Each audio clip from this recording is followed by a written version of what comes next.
حضرت ختیجہ ہی سے پیدا ہوئی، کسی دوسری بیوی سے کوئی اولاد نہیں ہوئی۔ حضور صلی اللہ علیہ وسلم کی 4 بیٹیاں، حضرت زینب، ام کلثوم، حضرت رقیہ، سیدہ فاطمہ الزہرا، 4 بیٹیاں، یہ بھی حضرت ختیجہ سے۔ 2 بیٹے حضرت عبداللہ اور قاسم، یہ بھی حضرت ختیجہ سے پیدا ہوئے۔ تیسرا بیٹا ہے حضرت ابراہیم، یہ حضور کی کنیز تھی ماریہ رضی اللہ تعالیٰ عنہا، ان سے پیدا ہوئے۔ تو حضور کی ساری اولاد بھی حضرت ختیجہ رضی اللہ تعالیٰ عنہا سے پیدا ہوئی، کسی دوسری اولاد سے۔ اور اس لیے شاعر کہتا ہے کہ یہ گود ماد یہ درس گاہ پہنے، ایتھوں زندگی دا نصب العین بندہ، ایتھوں خواجہ فرید بن کے دکھی دلاں دے واسطے چین بندہ، ماں دے ہوئے شرم و حیا کی بے کر تے پتر بھی روس و سکلین بندہ۔ تو آج کی خواتین کو جو ہے حضرت ختیجہ کو اپنا آئیڈیل بنانا چاہیے، سیدہ فاطمہ الزہرا رضی اللہ تعالیٰ عنہا کو اپنا آئیڈیل بنانا چاہیے، نہ کہ ان گندی عورتوں کی طرح میرا جسم میری مرضی والی، ان کی سٹوری میں شامل نہیں ہونا چاہیے۔ یہ جو تنظیم بنی تھی نا میرا جسم میری مرضی والی، یہ کوئی آج کی نہیں ہے، یہ صلاح الدین ایوبی کے دور کی ہے۔ صلاح الدین ایوبی، محمود غزنوی، صلاح الدین ایوبی وہ بادشاہ ہے، مسلمان بادشاہ، جس نے تنے تنہا بیت المقدس کو فتح کیا، بیت المقدس کو ان عیسائیوں سے آزاد کروایا، اور محمود غزنوی نے بھی صلیبیوں کو گاجر مولی کی طرح کاٹا تھا۔ اب یہ جو تھے صلیبی بڑا تنگ تھے کہ یہ صلاح الدین ایوبی اور محمود غزنوی ان کا کیا کیا تھا۔ جب بھی کسی مسلمان مجاہد کو یہ شہید کرتے تھے، نور الدین زنگی، محمود غزنوی، صلاح الدین ایوبی، کسی کو بھی اگر شہید کیا جاتا تھا، اس شہادت کے وقت کہتا تھا کہ تم 1 نور الدین زنگی شہید کرو گے، پیچھے 1000 نور الدین زنگی آئیں گے۔ اب یہ بڑے پریشان تھے کہ ہم کتنے کے مجاہد شہید کریں۔ ان کو ایک پادری نے کہا کہ یہ مجاہد تو پیدا ہوتے رہیں گے، آتے رہیں گے، کب تک تم مجاہد شہید کرو گے؟ کبھی بھی تمہیں فتح حاصل نہیں ہوگی، تم ہمیشہ شکست ہی کھاؤ گے۔ اگر فتح حاصل کرنی ہے تو جہاں سے محمود غزنوی پیدا ہو رہے ہیں، صلاح الدین ایوبی پیدا ہو رہے ہیں، اس سسٹم کو ختم کرو۔ اب اس سسٹم کو ختم کرنے کے لیے کہ وہ جو مائیں تھیں جو خوف خدا والی، عشق مصطفیٰ والی، جو مجاہد اسلام پیدا کر رہی تھی مسلسل، اور جو بھی مجاہد پیدا ہوتا تھا جا کر اسلام کا جھنڈا گاڑ دیتا تھا، مظلوموں کی مدد کرتا تھا، ظالموں کا خاتمہ کرتا تھا، عدل و انصاف کو قائم کرتا تھا۔ انہوں نے کہا کہ کہاں سے محمود غزنوی آ رہا ہے، صلاح الدین ایوبی کہاں سے آ رہا ہے، محمد بن قاسم کہاں سے آ رہا ہے؟ مسلمانوں کی خواتین سے آ رہا ہے۔ تو پھر انہوں نے ایک تنظیم بنائی ہے میرا جسم میری مرضی والی، جنہوں نے مسلمان عورتوں سے دوستیاں کی، اور ان کا منشور کیا تھا کہ ان کو بے حیا اور بے پردہ بنا دیا جائے، ان کو قرآن پاک کی تلاوت سے ہٹا کر ان کو ناول اور ڈائجسٹ کی طرف لگا دیا جائے، ان کو فلم و ڈراموں کی طرف لگا دیا جائے۔ تو پھر صلاح الدین ایوبی پیدا ہونا بند ہو جائے گے، محمود غزنوی پیدا ہونا بند ہو جائیں گے۔ تو پھر بڑی پلاننگ کے ساتھ یہ تنظیم جو میرا جسم میری مرضی والی ہے، یہ 800 سال پرانی ہے۔ اس وقت سے یہ ورکنگ کر رہے ہیں، اور مسلمان عورتوں کے سروں سے انہوں نے حیا کی چادر اتروائی، پھر دوپٹے اتروائے، پھر عبائے اتارے، پھر جینز اور شرٹ میں ان کو لے آئے۔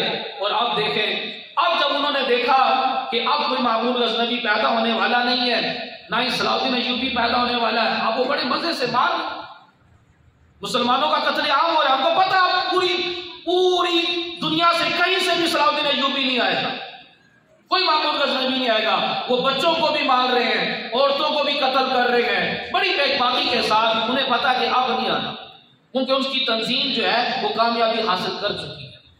وہ عورتوں کو نہ قرآن پڑھنا، نہ انہوں نے نماز پڑھنی، بس انہوں نے فلمیں، ڈرامے، اور اب تو نئی مصیبت ٹک ٹاک، اب وہ اس کام میں لگی ہوئی ہے۔ تو اب تو نہیں کوئی محمود غزنوی پیدا ہونے والا، صلاح الدین ایوبی پیدا ہونے والا، اس لیے اب کافر بڑی بے باکی کے ساتھ جہاں دل کرتا ہے مسلم ممالک پر حملہ کرتے ہیں اور قتل عام شروع کر دیتے ہیں۔ تو میرے محترم اسلامی بھائیوں، اللہ تبارک و تعالیٰ کا فرمان ہے وَأْمُرْ أَهْلَكَ بِالصَّلَاةِ وَاصْطَبِرْ عَلَيْهَا، اے ایمان والو خود بھی نماز پڑھو، نماز پر قائم رہو، اور اپنے گھر والوں کو نماز کی تلقین کرو۔ جب گھر میں نماز پڑھی جائے گی، جب گھر کی خواتین نماز پڑھیں گی، قرآن پڑھیں گی، جب گھر میں نماز کی تلقین ہوگی، ان سے مجاہد اسلام پیدا ہو، نیک متقی نوجوان پیدا ہوں گے۔ جو معاشرے کے اندر امن کا گہوارہ بن جائے گا۔ لیکن اب حالات عجیب و غریب ہے، چھوٹے سے بچے جو ہیں وہ ان کو بس مار دھاڑ لڑائی جھگڑا گیموں کی اور ویڈیو گیمز کی اس چیز کی طرف بڑھے ہوئے۔ پہلے چھوٹے بچوں کے اندر بھی جو ہے وہ روزوں کا، نماز کا، قرآن کا بڑا جذبہ ہوا کرتا تھا، اور آج بچوں کی کیا حالت ہے یہ ہم سب کے سامنے ہی ہے، کیونکہ وَأْمُرْ أَهْلَكَ بِالصَّلَاةِ وَاصْطَبِرْ عَلَيْهَا، اس پر عمل نہیں ہوتا۔ نماز کی تلقین اپنے گھر والوں کو کی نہیں جاتی، اپنے گھر والوں کو دین سکھایا نہیں جاتا۔ گھر کی خواتین اس طرح سے نماز روزے کی اور عشق مصطفیٰ اور عشق صحابہ اور عشق اہل بیت کی وہ پابند نہیں۔ پہلے کی خواتین خود تیار کر کر اپنے جوانوں کو میدان جنگ میں بھیجا کرتی تھی، اور انہیں کہا جاتا تھا کہ شہید ہوئے بغیر واپس نہیں آتے، انہیں شہادت کا جذبہ دلایا جاتا تھا۔ اس لیے اسلام ترقی کرتا چلا گیا۔ اب اسلام ترقی نہیں کرتا کیونکہ اب وہ والدین اپنی اولاد کو اس طرح کی تربیت نہیں دیتے، اب گھر میں نماز وغیرہ کی تلقین نہیں۔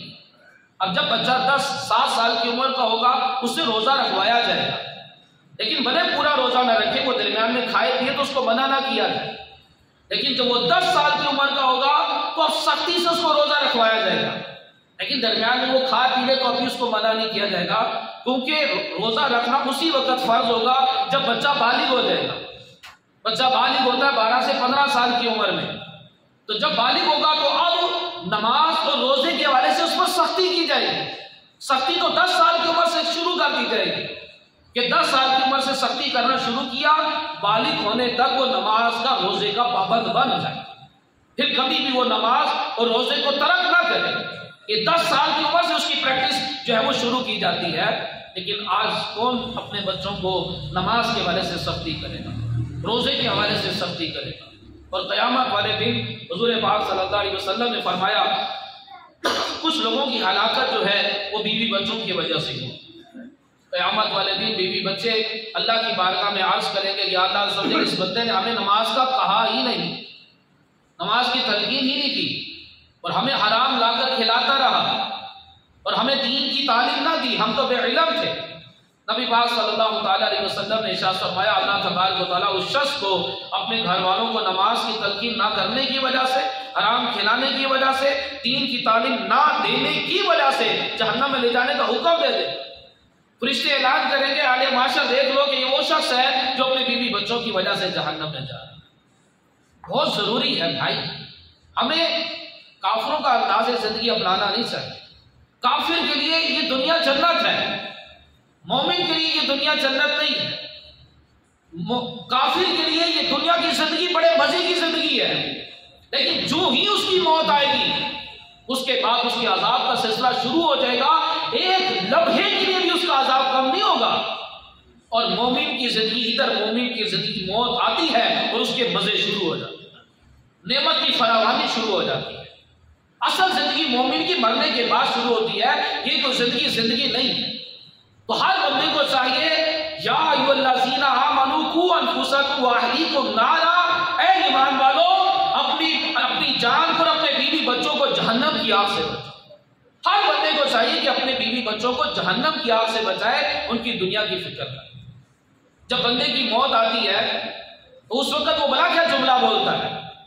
اللہ تبارک و تعالیٰ نے قرآن میں وہ الفاظ بیان کیے، جب بندہ مر جاتا ہے تو کہتا ربی، اے میرے رب، لولا اخرتنی الی اجل قریب، اے میرے رب تو نے مجھے اتنی مہلت کیوں نہ دی کہ میں صدقہ دیتا، من الصالحین، کہ میں صالحین میں سے ہوتا۔ تو اللہ تعالیٰ فرمائے گا جو تیری سانسیں چل رہی تھی وہ مہلت نہیں تھی تو اور کیا؟ اب سانسیں ختم ہوگی تو کہہ رہا کہ یار تو نے مجھے مہلت کیوں نہ دی کہ میں صدقہ دیتا، من الصالحین، میں صالحین میں سے ہوتا۔ تو جب تک سانسیں چل رہی ہیں موقع ہے صدقہ دے، صالحین میں سے ہو جائے، نیکی کو اختیار کرے۔ جب سانسیں چل رہی ہیں یہ مہلت ہی ہے، ہر بندے کو مہلت ہے کہ وہ نیکیاں کرے، صدقہ خیرات کرے، نیکی کو اختیار کرے، صالحین میں سے ہو جائے۔ لیکن مرنے کے بعد وہ کہے گا کہ یا اللہ مجھے موقع دیا جائے، لیکن اس کو موقع نہیں دیا جائے۔ اب اس سے بڑھ کر اور کیا بات ہوگی؟ حضور صلی اللہ علیہ وسلم نے دعائے جلال فرما دی کہ وہ بندہ ہلاک ہو جائے جو رمضان کا مہینہ پائے اور عبادت کر کر جنت حاصل نہ۔ رمضان میں بھی عبادت نہیں پھر کب کرے؟ فرمایا جس کی رمضان کی میں بھی بخشش نہ ہوئی تو اس کی پھر کب بخشش ہوگی؟ جو رمضان میں بھی نہ بخشا جائے تو پھر کب بخشا جائے گا؟ دیکھیں نا، جنت کے دروازے کھلے ہیں، شیاطین کو چکر دیا گیا ہے، رحمت اور بھلائی کے دروازے کھلے ہیں، بندہ پھر بھی عبادت نہیں کر رہا، تو بتائیں جب شیطان کھلا ہوگا تب کیا عبادت کرے گا؟ ابھی تو شیطان قید ہے۔ نبی پاک صلی اللہ تعالیٰ علیہ وسلم کی بارگاہ میں ایک شخص نے سوال کیا، یا رسول اللہ مجھے کیسے پتا چلے گا کہ میں اللہ کا پسندیدہ بندہ ہوں کہ ناپسندیدہ بندہ ہوں؟ فرمایا جب تجھے نیک بندوں سے محبت ہو، نیکیوں سے محبت ہو، اور جب تجھے نیکیاں چھوٹنے کا غم ہو تو سمجھ لینا کہ اللہ کا پسندیدہ بندہ ہے۔ نہ تجھے نیکیوں سے محبت، نہ نیک لوگوں سے محبت، نہ نیکیاں چھوٹنے کا غم ہو تو سمجھ لینا کہ تو اللہ کا ناپسندیدہ بندہ ہے۔ عبادت میں چار چیزیں بندے کی رکاوٹ بنتی ہیں نیکیاں کرنے میں، ایک اس کا نفس، ایک شیطان، دوسرا دنیاوی تعلقات، اور تیسرا دنیاوی کام کاج۔ پہلا تو ہے نفس۔ انسان کے اندر جو نفس ہے ہمیشہ بندے کو سستی کی طرف لے کر جائے گا، برائی کی طرف لے کر جائے گا، اچھا کل کر لوں گا، اچھا کل کر لوں گا۔ تو سب سے پہلے حضور نے فرمایا کہ جو سب سے بڑا جہاد ہے وہ اپنی ذات سے لڑنا ہے، اپنے آپ سے لڑنا ہوگا، اپنے آپ کو ڈانٹنا ہوگا، اپنے آپ کو جھاڑنا ہوگا، اور اپنے آپ کو گھسیٹ کر مسجد میں لانا ہوگا۔ نفس نہیں آنے دے گا، سستی دلائے گا۔ تو سب سے بڑی رکاوٹ یہ نفس ڈالتا ہے۔ اس کے بعد شیطان تو ویسے ہی رمضان میں قید ہے، اب اس نے کیا رکاوٹ ڈالی؟ تیسری چیز آ جاتی ہے دنیاوی تعلقات، بلا وجہ کی دوستیاں، بلا وجہ کی گپیں، بلا وجہ کے فضول کام، کس سے ملنے جا رہے ہیں، ادھر گھومنے جا رہے ہیں، ادھر جا رہے ہیں۔ اب وہ بندے کا ذہن بنتا بھی ہے کہ میں فلاں نیک عمل کروں، وہ چار دوست آ جاتے ہیں، کسی کا فون آ جاتا ہے، بندہ نیکی سے محروم ہو جاتا ہے۔ نبی پاک صلی اللہ علیہ وسلم کی بارگاہ میں ایک صحابی نے عرض کی، یا رسول اللہ صلی اللہ علیہ وسلم کون سی چیز مجھے ہلاکت سے بچائے گی؟ فرمایا رونا اختیار کر اور تیرا گھر تجھے کفایت کرے، گھر سے باہر نہ نکل، یعنی کہ ضرورت کے بغیر گھر سے باہر نہ نکلا جائے۔ یہ بلا وجہ کے جو تعلقات ہوتے ہیں نا، اس کی وجہ سے بندہ عبادت سے محروم رہ جاتا ہے۔